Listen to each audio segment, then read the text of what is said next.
Let's get right into the news. President Trump gave an update on his ongoing border wall project. Speaking at a conference in Pennsylvania yesterday, he shared some interesting news about the location of the wall. Take a look. And we're building a wall in Colorado. We're building a beautiful wall, a big one that really works, that you can't get over.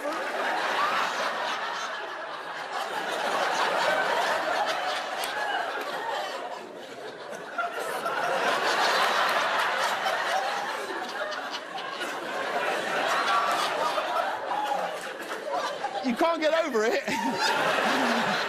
I can't get over the fact that Trump doesn't know where Colorado is, because it does not share a border with Mexico.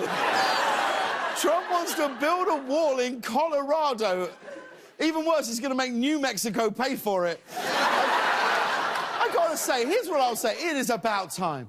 I am sick of all these people from Colorado stealing our jobs. Colorado has legal weed, delicious craft breweries, some of the best skiing in the country. This will be the first time Americans are trying to get over that wall into Colorado. We have some impeachment news. Senate Republicans are now attempting to push back against the House inquiry. They're criticizing the process for being, quote, closed door and illegitimate. And I agree. Let's open the door and legitimately impeach him once and for all. Closed door, open door. Once he's shown the door, we're all good. Now, one of the senators leading the charge is Republican Lindsey Graham. He's pushing for a formal resolution, and he had this to say earlier today.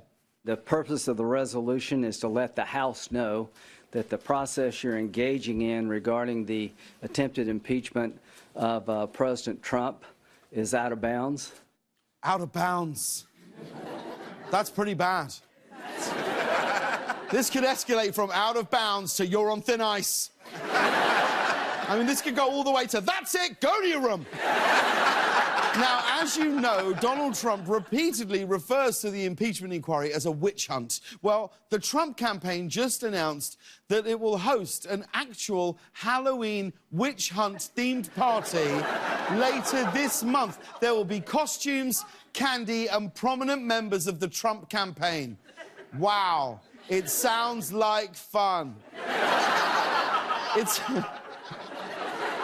It's a Trump campaign Halloween party, so instead of candy, they should just be handing out subpoenas. One for you, one for you. Hey, just one each, guys. One subpoena for everybody.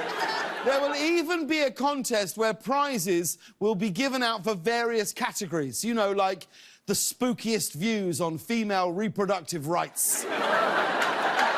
Moving on, here's an odd survey we wanted to tell you about. 73% of Americans say that they would trust a robot to do their household chores. Yeah, although I think that says less about robots than it does about how lazy Americans are. More importantly, who are the people in this study who don't trust a robot? Who are the people who are like, I don't know, I got my eye on that Roomba. I think it's been trying on my underwear. And finally tonight, I'm sad to say we need to bring you some upsetting news. The list of Democratic presidential candidates got smaller today. Ohio Representative Tim Ryan has officially dropped out of the race. If you don't know who Tim Ryan is, don't worry. We're going to take a moment to look back on all of the major highlights of Tim Ryan's campaign. I'm Tim Ryan, and I'm running for President of the United States of America. I'm announcing today that I'm withdrawing from the presidential campaign.